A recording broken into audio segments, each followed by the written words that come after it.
everyone. This is Pam Reese with Adventures in Aging, and I'm here with my good friend, Gary Vandenberg. Hey, Pam, it's great to be back, and thank you to our sponsor, Stridelight. Stridelight.net. Stridelight provides quality diabetic shoes, custom inserts, orthotics, all lower extremity needs. For over 20 years, they've been providing quality feet-related products. Please mention Stridelight to your doctor or podiatrist for the best solution to your feet. Thank you, Stridelight.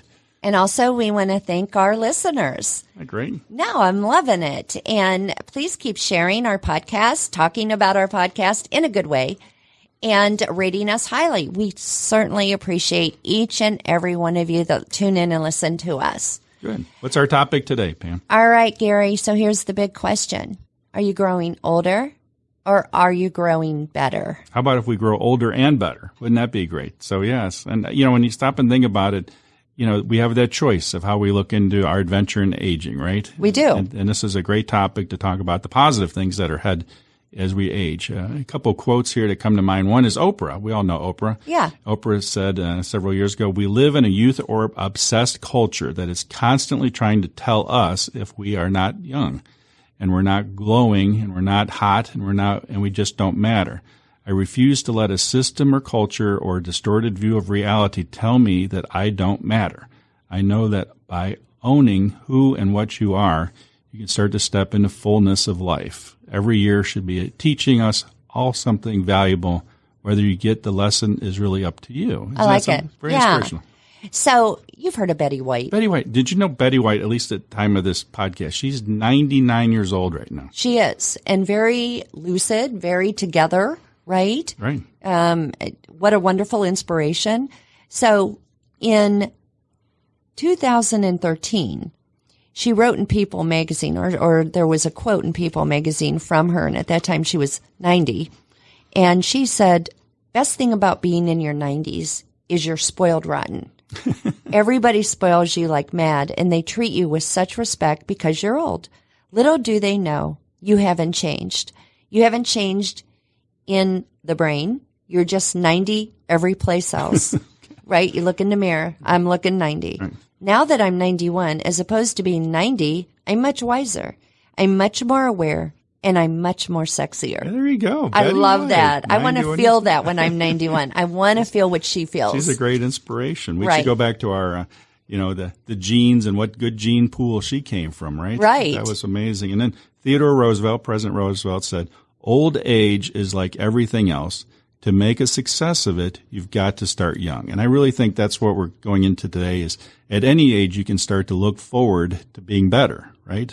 I think that's the healthiest way to look at aging.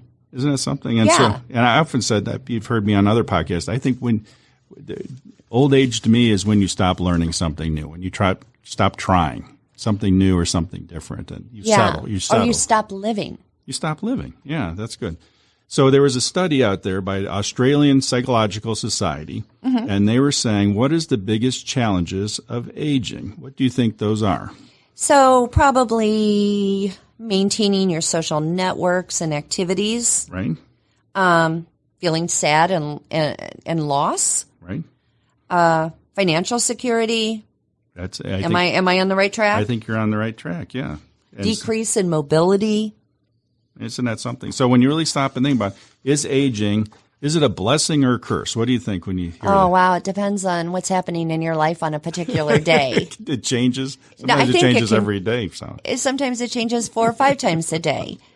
But some people, if you look at aging as a curse, it's because we're physically and mentally declining, right? Right. And we think the final is coming. The finality is coming. The final countdown. Right.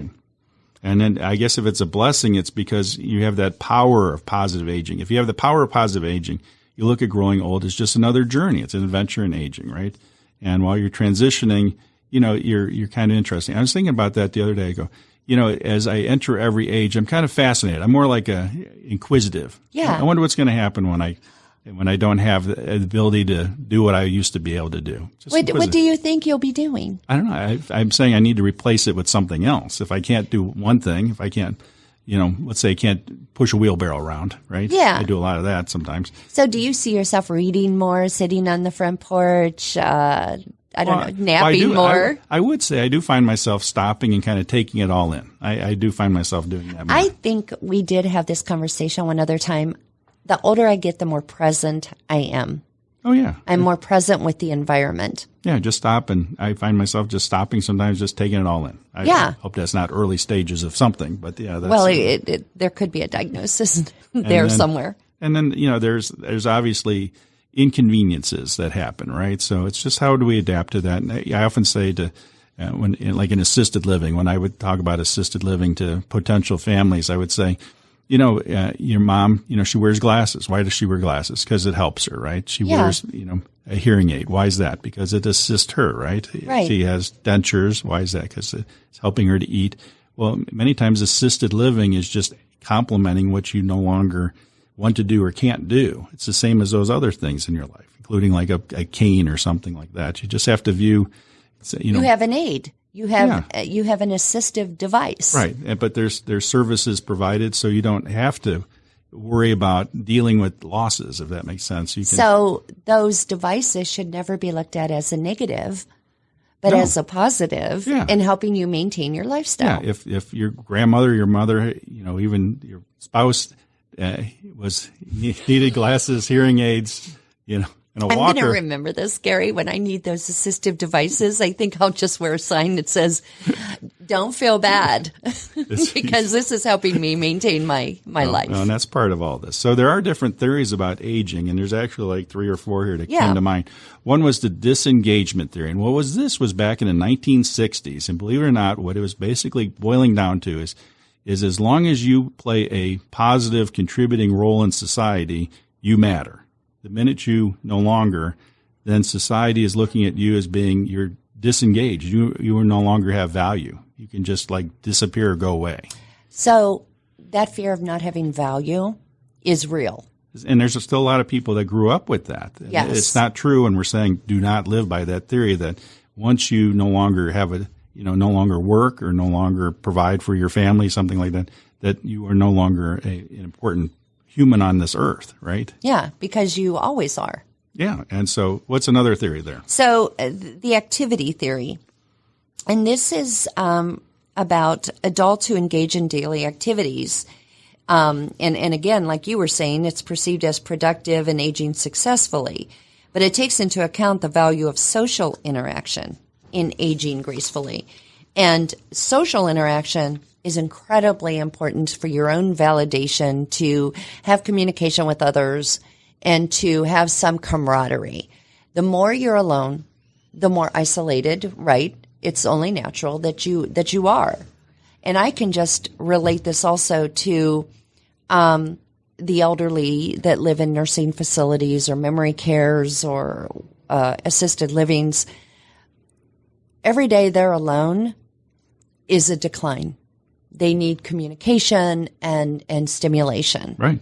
Continue to be engaged. I know that theory's got a couple drawbacks, though. One is the fact that, it can't be busy work, right? Right. And sometimes people do find themselves doing busy work rather than something that's more meaningful. And so I know that's kind of ties in with our third. Well, it has to be meaningful to the person, right? Yeah. Otherwise, it's just busy work. Yeah.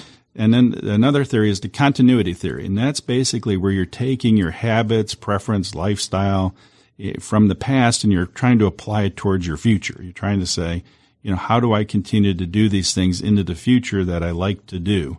And at times that can be challenging, but it's trying to continue with things as they've always been. Yeah. And then with that continuity theory, it can be equated to like Goldilocks and the Three Bears, where one is not enough, another is too much, but one is just right. There you go. Okay. And then what's the other theory? The life course perspective. And this is where you take into consideration your previous life experiences, including your family history. So it's the proactive, connected approach, encompassing social, emotional, physical development throughout the lifespan. And this theory has 5 guiding principles. Oh, okay. And so one would be human development and aging are lifelong processes. Aren't they? I know I have to get continuing education every year for my license I have. Yeah. And, I think that's great. That's one of the great things about having that license is every year you're learning something new. Yeah. The next one is individuals construct their own lives through the choices and actions they take within the opportunities and constraints of history and social circumstances. Okay. So that makes sense. Time and place. The life course of individuals is embedded and shaped by the historical times and places they experience over their lifetime. Yeah, that makes sense. Right? You can always remember that fabulous place, that one special place that made you feel good. Absolutely. Next is timing. The developmental antidotes and consequences of life transitions, events, behavioral patterns vary, and these are varied according to the timing in a person's life. And then lastly, lives are lived interdependently, and socio-historical influences are expressed through the network of shared relationships. So this is all some a little heavy, but it makes sense. Well, it's kind of your perspective on things, right? And, right. You know, I had a boss one time, he always said, when you go to a bridge and look down, that water that goes under isn't the same water that went by last time you were here. That's very profound. Isn't that something? Yeah. And I often think about and I don't know if you've ever been on a trip. I was thinking about a trip and how people, have you ever gone somewhere and you go, we should go back and do what we just did yesterday again? Have you ever done that yet?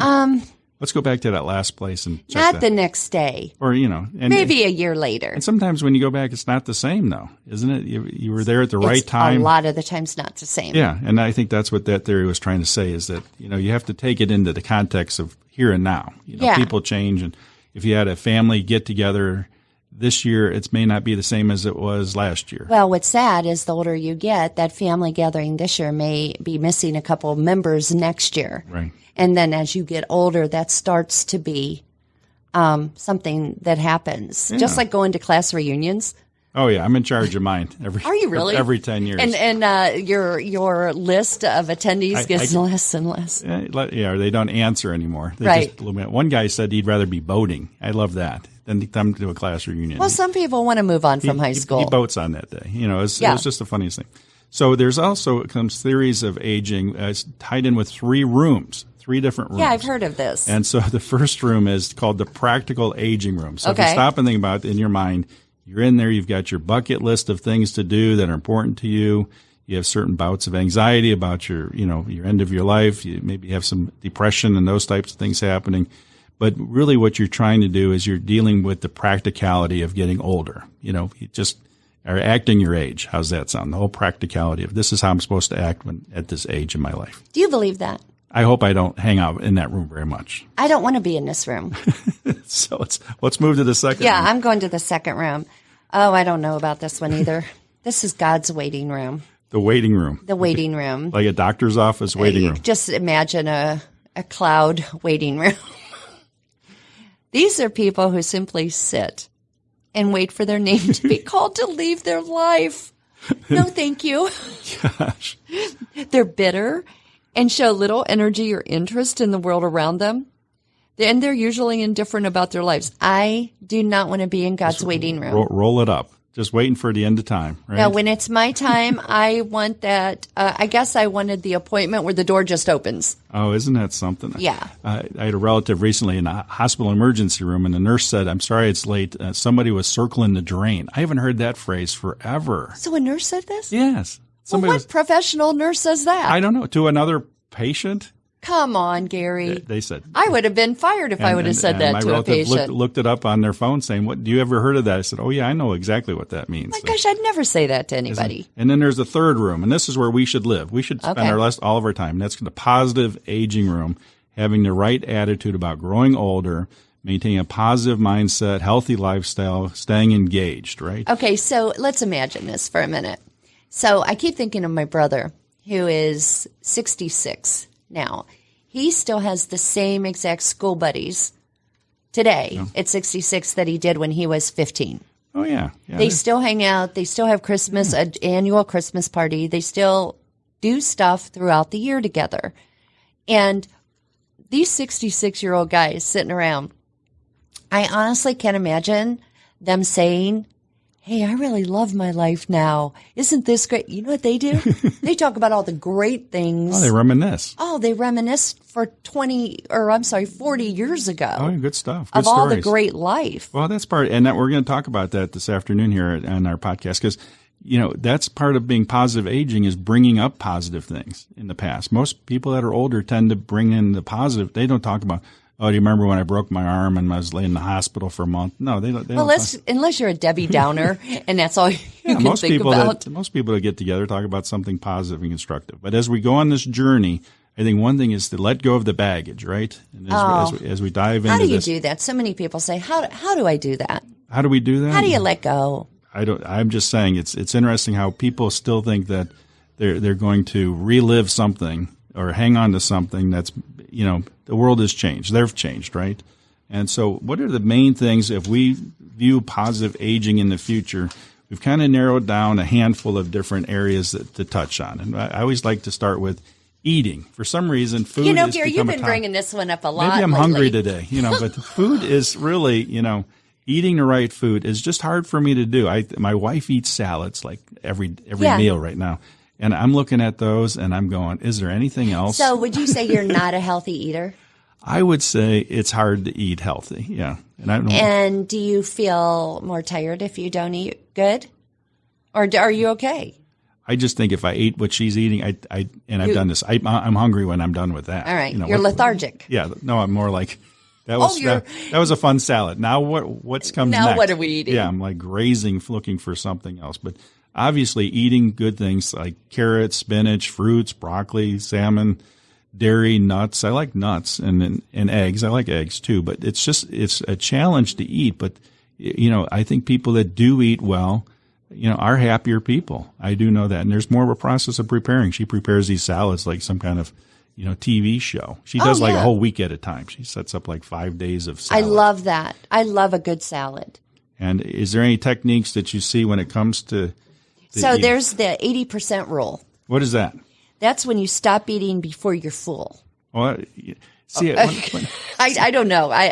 If I really like what I'm eating, I eat past full. This is where I blame my genetics, right? We've talked about that in other shows. I remember sitting around at the kitchen table, and here'd be a little bit of food left, and I'd hear the story about the poor kids in other countries, and they, I should be fortunate and lick my plates clean. Parents used to want their children to clean their plates. Isn't that something? And I think it's just been a bad habit of how that kind of.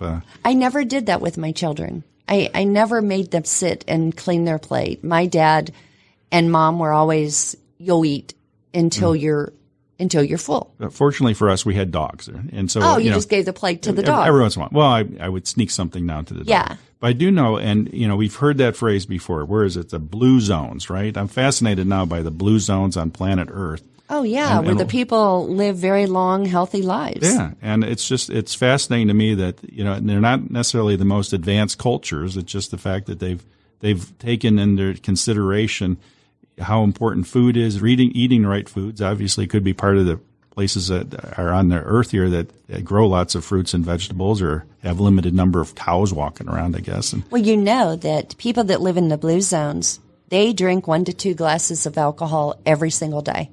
No, I didn't know that. Yes. That must grow there. So they figured out. They drink wine every single day of their life. I didn't know that. And that continues.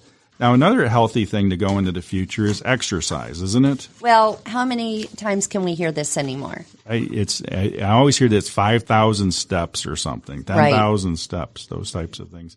I don't know. When you stop and think about being active, what comes to mind, Pam? So what comes to mind is just walking. Just walking. Just walking. Okay. You always hear that if you just did 30 minutes of moderate exercise every day, that's enough. Right. And I think that people, I've got a brother-in-law and my son, they're both into landscaping construction. Yeah. And see how they view it. They also view their jobs as exercise. Does that make sense? Let's talk about that for a minute. Is that true? Well, yeah, whether they're putting things up on ladders or wheelbarrows or moving things. So at the end of the day, they don't see that they've exercised all day. What they're saying is, that's just my job. That's what I do. Yeah. But, there's 2 thoughts to that. One is, true exercise is outside of your normal routine. It's an addition to your normal routine. Oh, yeah. Yeah. But there are many days when I'm super active just in my daily life. I do feel like that was good exercise on that one day. Just walk around. I know our phones now, they keep track of how far we walk and all those types of things. The other thing I always found when it came to exercise, if you ever belong to a health gym, did you ever belong? Oh, on and off for my whole life. Yeah, and if it's within a direction from point A to point B, you may swing in there. But if not, if it's not convenient, don't go there, right? You can't. It's hard to do that. Have you ever belonged to a health club? A couple of times, yeah. How long did you go? Did you go every day for how long? I didn't go every day, but I went pretty religiously for a while. Yeah, there. so I belonged to one for like 4 years. And I'd say that 3 out of those 4 years, I went pretty religiously. Yeah. So yeah. And but again, it becomes a habit, and that's why I said compared to my son's, what he does with landscaping, it's so much more natural. It's the same with like hiking. Does that make sense? You could do it on a treadmill, but it's much more. So I know on days when I travel, when I have to fly somewhere, and I'm carrying all these bags and my backpack and computers, and I'm trudging through airports and from gate to gate, and I'm doing this from 6 o'clock in the morning until, I end my day of my destination at 10 or 11 at night. I honestly think, boy, I got a lot of exercise today. That's something. Well, another big area also deals with health and wellness. And kind of when you stop and think about it, and think about this as a positive thing, you are going to see a doctor more often as you get older, right? Right. And so use it to your advantage. I always have like a list of 3 or 5 things I write down. It's just been a habit. I take it in so I don't forget when I'm in the doctor's office. But, you view it as, and I call it a care plan almost. What are we going to do the next couple months, 6 months to kind of keep things going in the right direction? Right. Here. So those that are looking for healthy aging and healthy positive things, use that interaction with your doctors as a way of kind of looking forward instead of just filling a prescription. Yeah. There's another interesting fact of aging with headaches. No, I didn't know that. Yeah. That a lot of people that were plagued with migraines, headaches their whole life, those headaches and migraines subside and become less frequent, less severe, and sometimes just go away the older they get. As you get older. Maybe you got other things that are more painful than your headaches. Yeah, no, right. Those aches and pains somewhere else just became worse. But I saw this in my mother. When I was younger, I can remember my mom suffering horrible, horrible migraines. And we never not went somewhere because of my mother's migraine. But what I do remember is if we were getting ready to go on a trip or to my parents' friend's house who had kids, or, something we're looking forward to, I can remember my mom just saying, give me 5 minutes. And she would lay on the couch, take the pillows off from under her head. She would get a wet washcloth, put it over her forehead, and she would just say, just let me have 5 minutes of silence. Oh, my goodness. And then she'd get up and we would go, but I know her headache wasn't gone. But my mom, when my mom turned about 70, she said, I don't even get a slight headache anymore. Oh, see, so it did. So it did help. She does reinforce that. Right. And I know one thing with sleep, also wanted to touch on that, because sleep's one of those things where I think when you get to a certain age, you're almost in and out of sleep all the time, right? Oh, that's the biggest complaint of getting older. Why can't I sleep? Why? Yeah. But did you know that you actually need about an hour and a half less? No, I didn't know that. That makes sense, though. I mean, when you stop and think about, maybe I'm just an early riser. I get up pretty early, right? Mm-hmm. And I always have this stereotype that older people get up early. Isn't that funny? Is that true, do you think? Or not? Well, it wasn't true for my mom. It's probably not going to be really true for me. Okay. But then in that same regards, I think that, people that we've had in nursing homes and assisted living, they tend to go in and out of naps a lot, don't they? Yes. I don't know whether... But it's a bad thing when you take naps during the day. You don't sleep good at night. Oh, you don't? No. A good nap Although I like a good nap. Oh, it goes a long way. Right. And as we've talked before, one of the major topics to touch on is also stress and how... Stress, to me, I've always had this definition. I've lived a pretty stress-free life, and I believe you have. And I think it's because I say what's in my control and what's not in my control. And you're always in a good mood. And I'm always focused on what if and it's bad when the World Trade Centers came down. What the first thing I said besides that's horrible was what am I in control of? I can't get there. I can't rescue people, right? Yeah. So, but what am I in control of? So and focus saving on that, yourself on that day. Yeah, and But when you stop and think about stress, what causes stress? I'm sure money's a big stressor, right? It's a huge stressor. And overthinking and worrying. Isn't that something? Didn't you ever hear that most things you worry about never happen? Oh, my mom used to say that. My mom would always say, gosh, I'm talking about my mom a lot today. This stuff all reminds me of my mother. But my mom would say, what's the use to worry? Well, that's a good... Worry solves nothing. Yeah. Was she stressful or stress-free? My mom was pretty stress-free. Isn't that something? Yeah. She would say how she felt. She was firm. Yeah. She would say how she felt. She would get it out. Never held anything back. But she would just say, worry gets you nowhere. I don't know. Yeah, worry's a sin, actually, if you think about it. There's something in the Bible on that. But, I guess I've also viewed things like this as being, stress to me is also dealing with anxiety, depression. It's going between these, ups and downs, right? Oh, yeah. And I remember saying that to somebody one time, and I said, I'm kind of flatlined. When the people die, they have that flat line. I'm kind of that personality. Isn't that something? Where you're just an even-keeled person. Even-keeled. Somebody comes running in, oh, this is a great thing that happened. I usually have the same response as when they come in and say something terrible just happened. Oh, so you're not the big, excited voice. No, I probably should try to do that more often. I think you should. Really not. But different things go through our life as far as priorities, too, with the stress. I think sometimes people get stressed about, things dealing with getting married, buying houses, children, all those types of things. And as you get older, those stresses somewhat go away because you're kind of settled in with not having to deal with those big life changes. I think when you get older, the pressure is off. Yeah, it is. You don't worry as much anymore about what others think of you. And that's something to be positive and be looking forward to.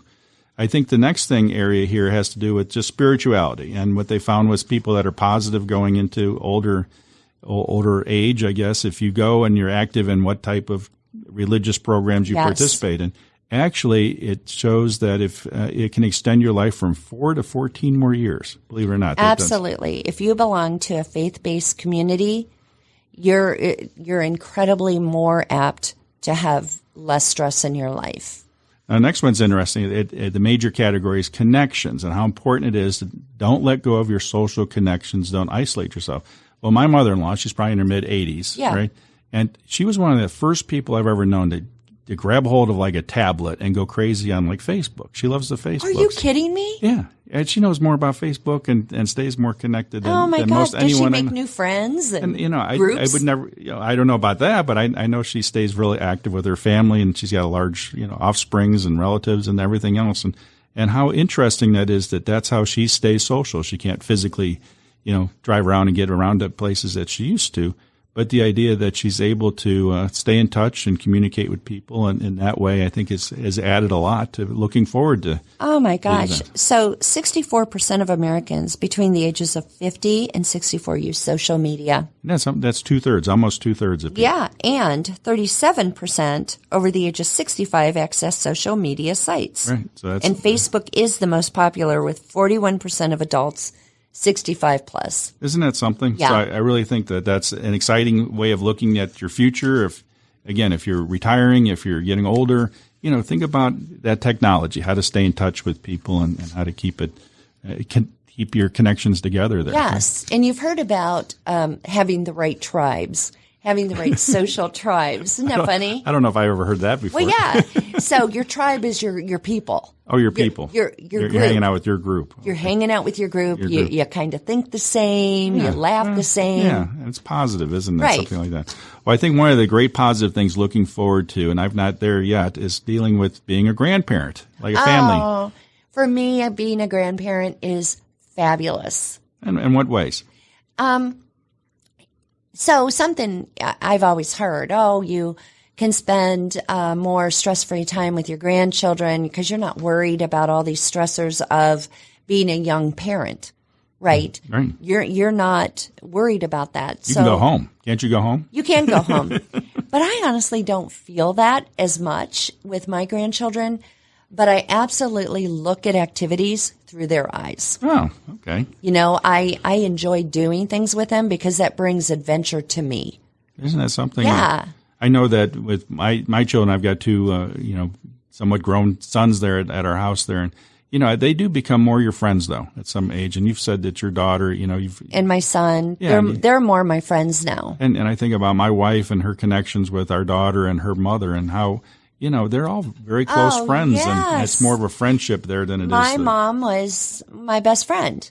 Isn't that wonderful? And I think that's something to look forward to as you're aging in a positive way. Yeah. Is to view those relationships not so much as... Even though, Gary, as the best friend, if she stated her opinion to me, I still felt that feeling. Oh, I was going to ask as you. As when I was young, that, she's mad at me. Okay. I think I've given up on trying to do that. Yeah. But when you stop and think about it, it really boils down to things like attitude, doesn't it? And at the end of the day, if we have a positive attitude, and one thing that comes with attitude is really confidence, isn't it? When you stop and think about it, you've kind of been through this before. I know for me, when I face different obstacles and challenges, I'm like, I've been here before, right? It's not the end of the world. Yes. It's just another bump in the road. We'll get through this. And in fact, I'm kind of more fascinated when things don't go right anymore, because especially in work-related situations, I say, that's when I learn. I learn stuff when it doesn't go right. Aw. So another great attitude is appreciate being able to get old, because you know what the alternative is. Yeah, and not everybody gets to be older, and it's kind of it's unfortunate. My parents, they both died in their 50s, their late 50s. They died young. And we stop and think about, well, what's happened in the last 40 years, and since they've been passed away, it's just one of those things going, well, I miss them, but on the other hand, I appreciate the world around me for them. Does that make sense? And you appreciated the time you had with them. Oh yeah, I love that. Yeah, you start to highlight the things that are more positive or more negative at times, just to but it is a positive thing. And I think the other thing is just there's certain things that are kind of unavoidable, like I said earlier, but you just have to kind of put your heart into it and kind of get through there. But focusing on positive things. They've done a study a couple of years ago, and it was finding that people that are older tend to be much more positive. And you stop and think, well, that doesn't make any sense, but it really kind of does, because in some ways they're trying to find those positive things in their life, in their relationships, in their past memories, as you're saying with your brother and things. You're trying to find the positive things. You're not going to get together and moan about all the bad things in the world with somebody, right? No, not at all. And in 2019, a study found that an optimistic attitude can help you live up to 15% longer and have a better chance of living to 85 or more. Well, there you go. Just by having a positive and great attitude. Right. And then, obviously, I think at some point in your life, you're finding that you appreciate things. And that's what we were saying earlier about appreciating things and, I do. And going through there. I think also what happens is, and we'll just kind of touch on a few things here, wisdom. It's interesting because, again, it ties back with confidence, and they've done different studies of how people learn. And as people are learning as they're getting older, they actually found that, people have a much positive way. If you're older, you're connecting like past histories and past stories that help you learn towards the future. Isn't that something that we learn differently as we get older, but it's more effective and it's longer wearing. And Gary, you've got to keep your brain health. And that's so important too. I mean, it has been proven that you can delay the onset of Alzheimer's by having good brain health. Brain health. How do you get good brain health? You sometimes you wear the rose-colored glasses, right? Yeah. Sometimes you look at things in a more positive way. And there's so many theories about doing crossword puzzles, talking to others, being more social, taking zinc, whatever. So here's what I say. Do what makes you feel good, but makes you think and makes you social. Right. The more you have people to speak to, the more you have interaction, the more you keep your mind healthy. Right. There's actually a couple of things tied in here with just as you get older, that older people tend to be more accepting of themselves than others. And when you stop and think about it, it doesn't make sense that you don't always have to be right. You realize that when you get older. Isn't that something? I've seen some older relatives and friends, and they just sit there and kind of listen. They're absorbing it all. They're kind of seeing different points of view that I think younger people don't always hear the different points of view. They have their own point of view, and they think it's right. So funny of individuals that really fought for their right to be the right fighters when they got older. Yeah. They were more interested in hearing what others had to say. And so I think when it comes to, growing older, I think there's a lot of positive things that are going on as far as accepting yourselves, accepting other people, accepting different points of view. And also having less stuff. I think I'm starting to have a few relatives that are kind of just weeding things down. Downsizing. Yeah, and I think, that makes sense, doesn't it? You don't have to carry, again, as we said at the very beginning, that luggage around with you. I think many people carry the mental luggage around with them, but they also have the physical stuff around their house that maybe it's time to let go of that. Oh, yeah. And the worst thing that can happen is as you become elderly, to not say, what if? What if I would have done this? Or I should have lived my life. You have to look back on all the good, all the positive, and all the impacts you've made on others, because that's what's going to keep you going. Yeah, and to kind of end our segment here, I never realized this till the other day when I came across this. There's actually a website called positiveagingweek.com. And there's an International Council on Active Aging. I don't know much about them, but for almost 20 years, they've been having a week that they celebrate or encourage people to celebrate, get up, get your body moving, do positive things. So positiveagingweek.com, take a look there and see what they have to offer. Maybe you and I should be doing that. I think we will. All right. Well, Gary, that brings us to a close today. I'm going to take a positive approach from this point forward. Thank you. All right. Well, everyone, thank you for tuning in. Please share our podcast. If you enjoy listening to us, please pass that on to your friends and your families. Gary and I truly appreciate it. Thanks, everyone. See you next time.